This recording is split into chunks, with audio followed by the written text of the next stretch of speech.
folks, how you guys doing? Hugo here, and we got a very special guest here. Today we got Mike from Fishtailz Magazine. What's up, Mike? What's up, brother? Thank you for inviting me. Thank you for having me, man. Appreciate no it. problem, no problem. And of course, Wally behind the camera as always, working the magic. And it's a little hot, so you can see me glistening a little bit, but don't worry about it. One day we'll have a real studio where we have some AC in here, but you know, we got that June summer, so it's warm. But yeah, Mike, so we're gonna break down Fishtailz a little bit. Right. You know, I wanna know the beginning. What got you started? What made you say, I wanna start doing shows, you know? So just my whole background, man, from I could tell you from the beginning, but I mean, I'll let you have it all, man. I just in my neighborhood where I grew up, there was older kids in high school riding around on lowrider bicycles before I knew what a lowrider bicycle was. And then at the same time, there was guys building like guys that drove by my house all the time with like super show like cars, whatever. They were all guys from the hood, whatever. Pretty sure it was hood money that but they had like back then, like everyone had like real Daytons. Okay. And I grew up in the early '90s, so like the whole rim was all gold. You know, like how pretty much it came back, whatever. That's what everybody's doing now, but all gold, super crazy, flaked out candy paint jobs. And I'll be playing baseball with my buddies, like playing catch in the middle of the street, and then all of a sudden this car comes with a booming system, and then all this candy paint jobs, and anyways, even these lowrider bicycles cruising by. And then it got my attention, so like I would forget that I was playing baseball or catch, and I would just be stuck, whatever, watching the car until I couldn't see it no more, or the bicycle. Just mesmerized. Yeah, you know, just like tripping out. And then and then these bikes would come by, and I was like, man, I don't know what kind of bike that is, but I want one of those. This is like 8, 9 years old, whatever. Okay. So then I started like stop like one guy, whatever. And, hey man, what kind of bike is that? You know, I was a lowrider bike, but there's a Schwinn, this and that, whatever. So anyways, to run it up a little further, then I started doing my research, like started asking around everywhere, going to bicycle shops, getting into lowrider bikes, man. And then, you know, I started buying every bike I could get at the yard sales and flea markets, whatever, and started, you know, like trying to build lowrider bikes, you know, by myself, whatever, in the garage. And then, you know, got to like 12, 13 years old, you know, started saving up all my lunch money from school and birthday money and all this stuff. And then, you know, I'd have bicycles custom painted, started fixing up bikes. Finally, I got a show bike, you know, 12, 13 years old, started entering them into lowrider car shows. And, you know, I don't know, but to back up a little bit, my dad had seen that I was so into like the scene, whatever. My dad was a lowrider back in the 70s. Oh, so he was in it too? Yeah. Okay. And I didn't know my dad used to had a subscription to Lowrider Magazine back in his day. And so Lowrider Magazine started in 1977. And my dad subscribed in 1978 all the way to like 85.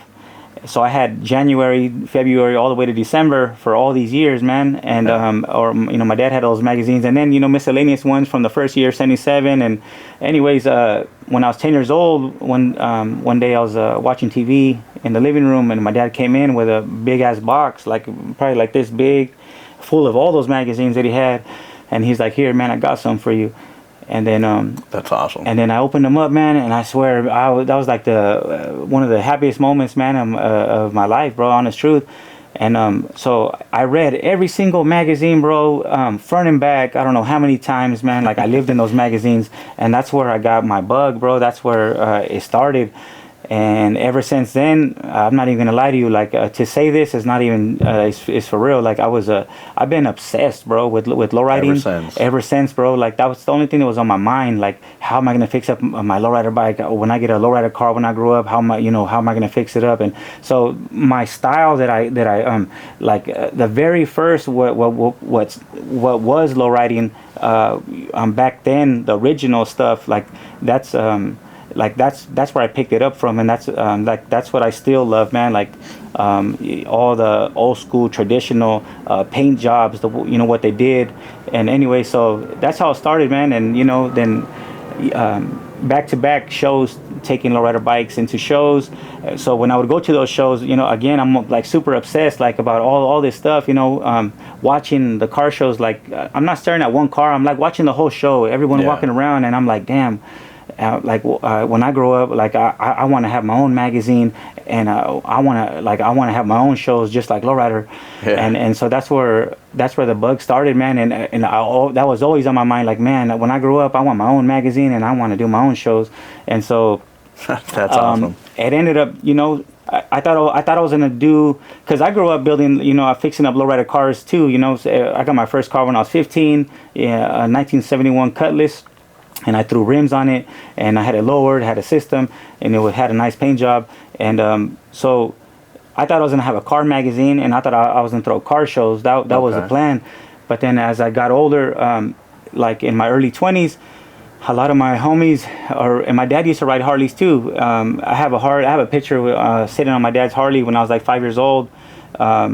I had a white T-shirt on, and he rolled up my sleeve and put a pack of Camel cigarettes in here, and I had a bandana on my head, and I'm gonna use that one day for one of my covers of my magazine. Okay. But anyways, my homies started had lowrider cars, and then they bought a Harley, and then they're like, you know, hey, we're gonna fix this up like a lowrider, you know. Okay. You know, and then so a couple years after, like, people started getting theirs, I was like, man, I don't know how to ride, but shit, I want one too.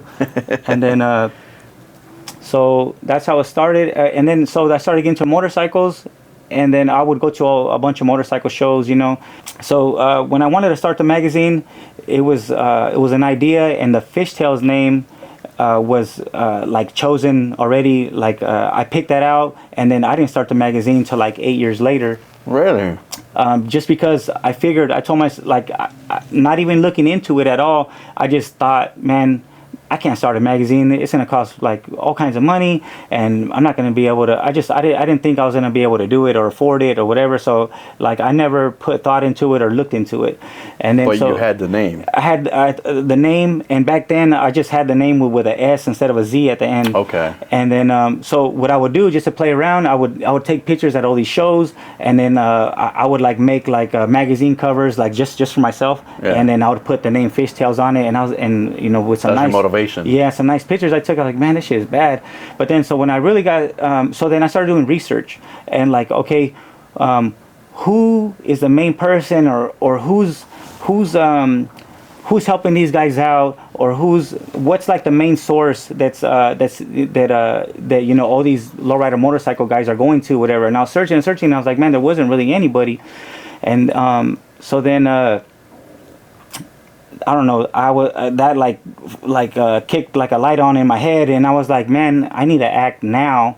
I need to do something ASAP. Like I have to start my magazine now, you know, to basically to start a platform for us, man, like a place for us, you know, where a magazine that we could come to, where you know, like everyone else like us, you know, could share the same liking, and then, you know, reach out to everybody, and if, hey man, if you got a nice bike, well, let's put your bike in the magazine, and, you know, spread the love. So in when was it, 2000,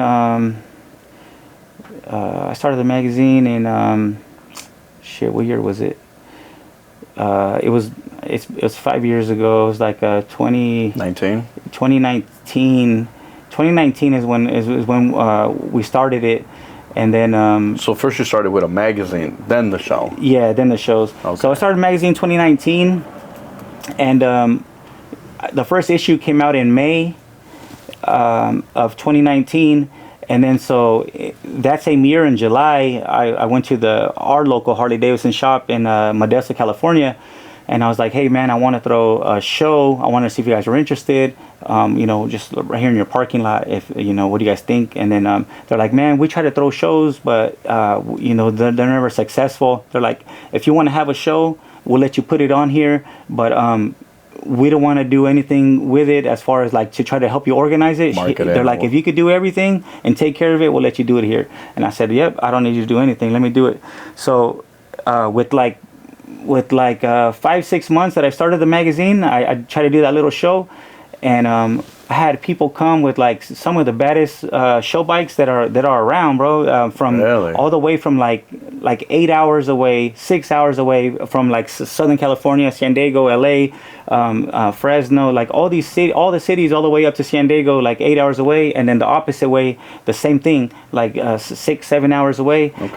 Bay Area, you know, the whole Bay Area. And so all these people came, and I was like, what the hell, you know? And like people just gravitated to it fast.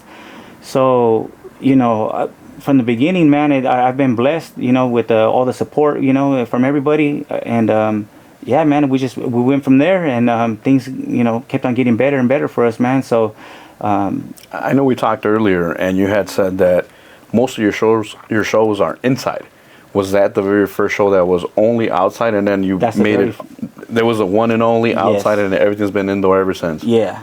Wow. Okay. So the shows that I used to go to back in the days that were motorcycle shows was the Easy Rider motorcycle show. It was a big show that they put on. They had a tour. They did 2 shows in California. They did a Southern California, Northern California show, and then they did like a bunch of different states all around the U.S. And they would do that like every year, you know. And they had a 20-year run. And then, I don't know, I think the gentleman got, like, you know, he was an older man, and I don't know what happened. He ended up selling it, I think like in 2019 or something like that. He sold his, or in 2020. So when I found out that they were going to retire, like, from doing the shows, and then I was, because that was a show to go to. It was like, you just feel different, man, when you're like in a nice convention center, you know, you know, you want to indoors. Yeah, and you're indoors, you're air conditioned, no rain, air conditioning, and you have all this like nice lighting. You know, it feels right, man. It feels good. Like you know, like knowing you're gonna go to something like that, man. You almost want to, you know, get ready. Like if you're gonna go to somebody's wedding or something, man. You know, you dress your best and all that. So. I wanted to pretty much mimic that person's shows, but Easy Rider's a chopper magazine, and so you know, we're a Vikla magazine, you know, a lowrider motorcycle magazine, and but so even their shows, it was a chopper magazine based, but you saw everything there. All the motorcycles were there. You had the Viklas there, you know, like a performance style bike, you know. So then I wanted to bring my flavor to it, you know, like, yeah, we cater the majority to the Vikla, but we, you know, I appreciate every style of motorcycle, so, you know, we welcome all motorcycles to our shows. And so you know, we did our first show in Long Beach, at the Long Beach Convention Center. We tried to do a show in 2020, I believe, and then COVID came, and like 6 days or 6 or 7 days right before, or less, before my show, it was like a mandatory thing that went through like the city. It was like a state thing, like when they did statewide. When they did you know, stop everybody from doing anything or coming outside. So right before my show that happened, man. So that was going to be my first real show, and so we had we were forced, man, to cancel that show, and then so we had to wait till 2021 to get going again. And so that's when we did our first Long Beach show, and then we've been going since then, man. Yeah, that was going to be the question I was going to ask you. What was a hardship with the whole COVID thing? Because you say you started in you had it in 2019 where you started the magazine, and a few months later you did the first show, and then, like I said, after that we had COVID. So with COVID, where were, I guess, your everybody was in an uncertain world at that point, you know? So where was your mind at with the shows? Like, what did you think? Like, were you thinking about like throwing in the towel because you didn't know when this was going to end and stuff like that? Obviously, this wasn't your sole, main source of income. This was something you were doing on the side. But did it motivate you even more to keep wanting to go, or did it kind of like, you know? No, man, I was so hungry at the time, man. Like, as far, like, I was so like, I really, really wanted to have like these shows, man. So I was just I was didn't matter. I was hoping for the best, man. I was being super positive. Yeah. First of all, I'm just a super positive person. So like, no matter what, I'm not gonna let nothing hold me. Like, if you say I can, I'm gonna show you that I can. You know, I'm gonna make sure that I do what I say. So now it was just a matter of time of waiting of when you know, when things were going to open back up, you know. But I was still planning, like, okay, well, this is not going to work out, but let's just start planning out like future stuff, whatever. And then if there's a roadblock, you know, if it's still happening, the COVID, all right, well then we'll deal with it then. Yeah, you know, but no, I was super positive about it, man, and I'm glad that it just happened, you know, like for what, like a year, a little over a year or something. Yeah, and something then, along those lines. And then, you know, doors opened back up, and you know, we were able to do stuff. But yeah, man, I always stayed positive about it, and you know, now we're here, man. So now you said this is a family ordeal now, right? You say you have you have two older kids that help sons, you out, yeah. and two younger that still help out as well, right? Yeah, yeah. I have all my family working, man. Everybody, and so you know, everyone has a job at the show, whether it's selling tickets or selling merch, or they help me with in the mornings with you know, organizing, bringing everybody in, bringing in the vendors, bringing in the motorcycles. You know, now everybody kind of has it down. They know what to do. And yeah, man, it's been fun, and you know, it is a family.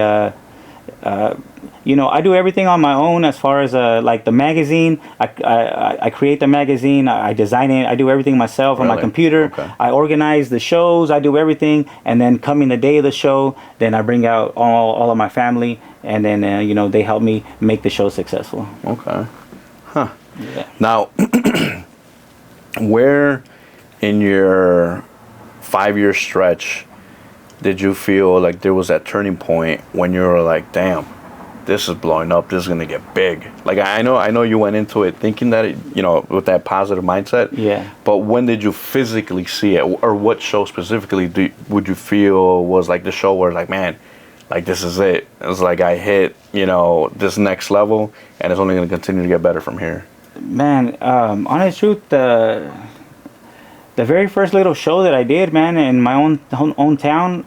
At the dealership? Yeah, I didn't expect, man, to get, because I was so new and I didn't know anybody that showed up to my show.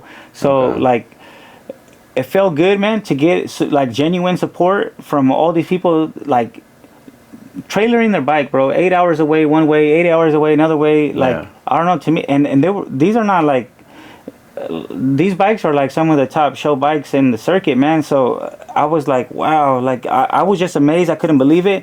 And so when that happened, I was like, you know, like this could become something big, you know. And then so I knew something positive and good was gonna happen. And then we had our first show in Long Beach, and I mean, it was a success, man. It was great. We had a ton of people, you know. We had thousands of people come to the show. And then so I was like, okay, well, I think I'm probably doing something right, you know. And then so every time I do a show, after we're done, we sit back, and you know, and you know, we amongst a few people, you know, a handful of people, I talk, you know, like, okay, like let's talk over, well, what went well, what things did we do that could have been better, and then you know, so we try to make the next show even better, you know. And it's always, the plan is always to top the next show, you know, like the show that we done prior. So you know, and I grew up around all this like show stuff. For me, like entering bicycles and entering cars into shows, and you know, like in one show season, you know, I always used to show like my bicycle or a car, like probably like 15 to 20 car shows, and then plus you're talking about like all these like other like barbecues and kickbacks that people throw at parks, that, you know, club, lowrider clubs and stuff like that. So like a lot goes on in 1 year, man. And so over and over and over again, you know, like I learned you know, like how the judges do the judging, what they judge on. And so, you know, even before I was 20 years old, I already had I knew everything like the back of my hand of how to run a show. You know? Already had it envisioned.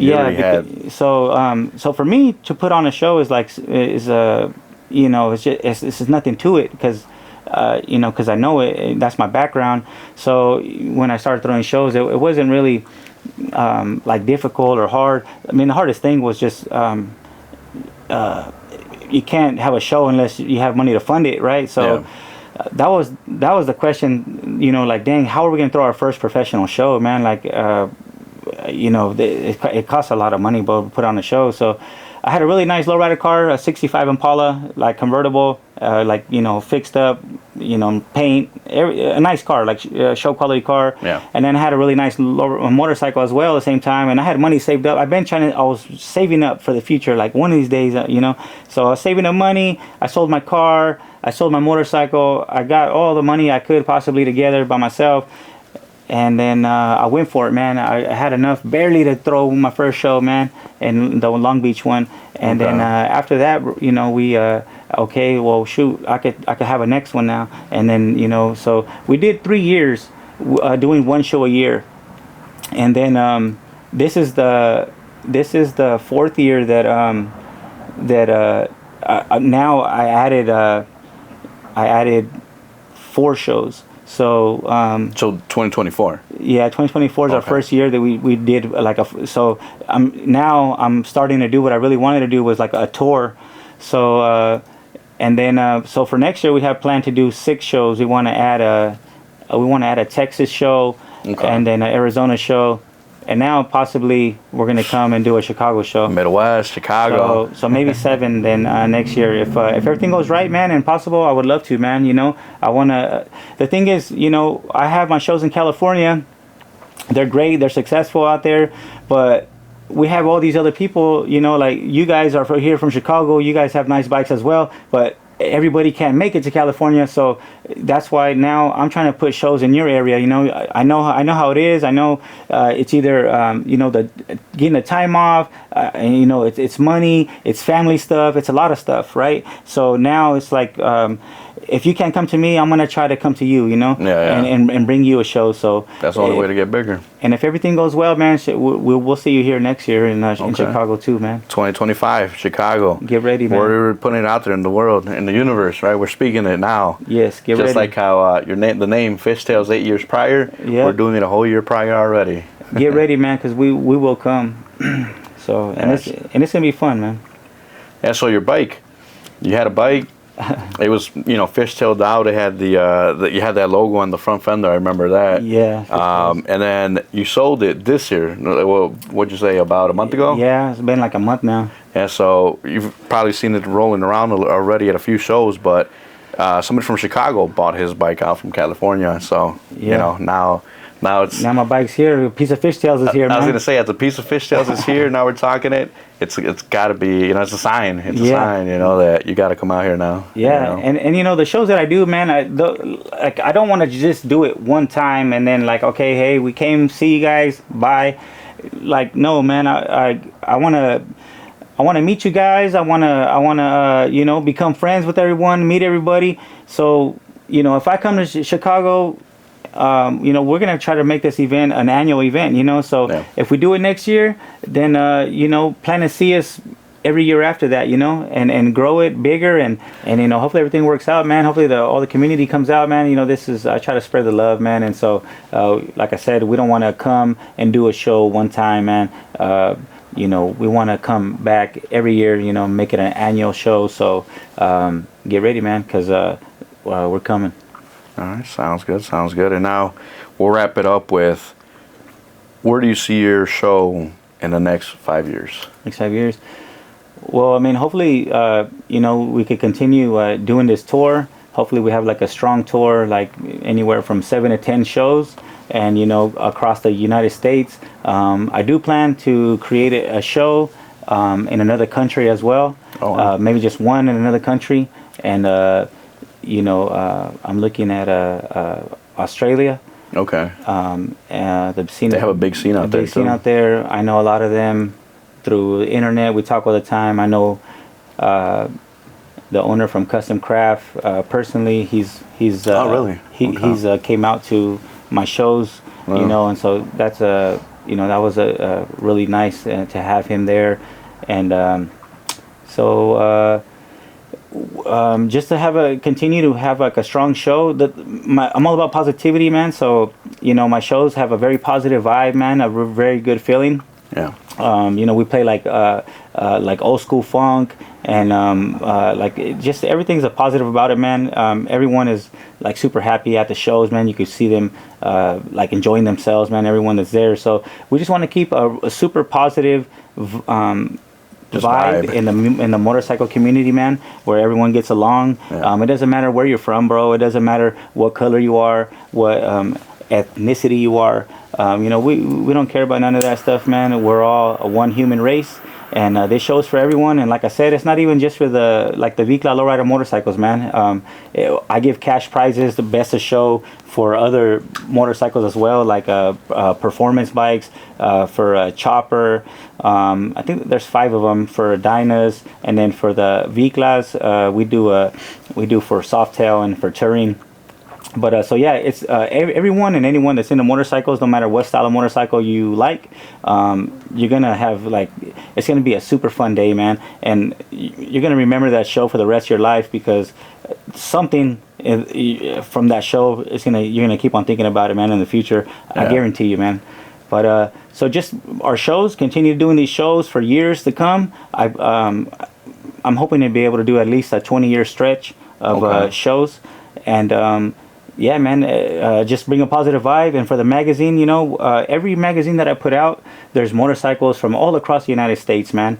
And then there's always one motorcycle from another country in my magazine. Every issue, bro.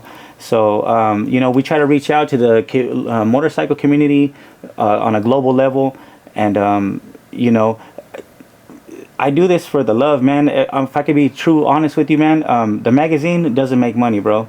I'll tell you that right now. I get my money back, but I don't profit off the magazine.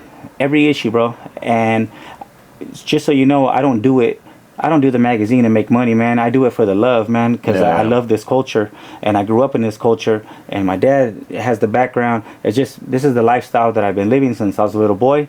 So I love this stuff, and that's why I do it, man. And, you know, I come out different places to meet people, throw these shows on so that the community has something to do, man. You know, come out and have fun and experience something that you don't experience every day. Yeah. Motorcycles come from, they trailer their motorcycles 24 hours, 16 hours, 10 hours. People come from all over the place, man. I've had shows that I do.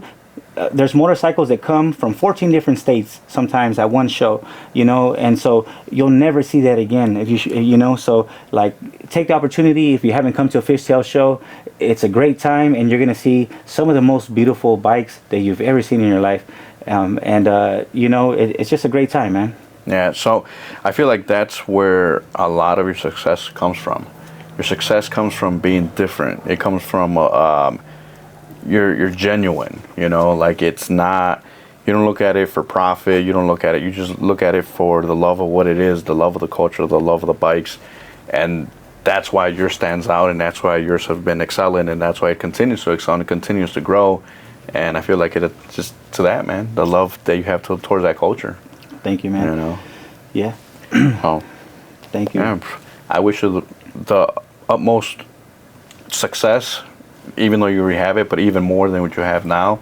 I appreciate you coming out here. Appreciate you sitting down with Wally and I in this hot garage, you know, cooking. Well, you guys are from California, so it's not that hot. I'm over here sweating bullets, but it's all good. But man. I know, man, I appreciate you. Appreciate you taking the time. It means a lot. Yeah. And man, you know, on Thursday, today's Monday, my watch is what is it, 24th? Yeah, the 27th will be Thursday. Yeah, so yeah, on Thursday we'll be out at Illinois Harley. We're gonna show them the Chicago, you know, Vikla / motorcycle scene out here, and then you'll be in Milwaukee on Friday. Yeah, yeah. And then they'll show you it too. Yeah, and I appreciate you guys taking the time to meet with me and to show me around and stuff like that. Thank you so much, man. I appreciate it. My next show is next month, man. July 28th. It's a Sunday, and it's in my hometown, Modesto, California. A lot of people don't know Modesto, California. The creator of Star Wars, George Lucas, he's like, you know, one of the biggest guys in the you know, entertainment. He's from Modesto, man. He's from our town, and his first film was about cars. It's called Graffiti Nights, and so my whole town is full of we dedicate a whole week every year to custom classic cars. And so anyways, you know, my city is full of like custom builders, you know, and so we have a big history on custom cars, motorcycles, and all that as well. But so you know, maybe that's where I get it from too, you know. Yeah, man. If you guys can make it out, this show is special. It's our last show of the year in California. We have one more after that, but in California, that's our last one. And this one, I'm calling it the Fishtailz California King Super Show. So we usually give $1,000 out to the best of show. This show we're giving $5,000 out. We're calling everybody out. You don't even have to be from California. Really? The baddest motorcycle to show up. It doesn't even have to be a Vicla. Everyone's going to compete for $5,000 and for the California King Award, the title. So we're calling everybody out, man. If you got the baddest bike, we'll see you next month. All right, sounds good, man. I'll try and see if I can make that one, man. I've never been to one of the shows because they're all out west, and like I said, it's a little bit of a distance with family and everything, so it's hard to make it. But I'll see if I can put my bike actually in it. I'll just stop by and just just say hello and be part of the show. That'd be great, bro, to have you there. Sounds good, Mike. Appreciate it, man. Thank you, man. Appreciate everything. Yes, Appreciate everything you do for the culture. Yeah. And again, I'm here for you guys, man. Thank you guys. Wally.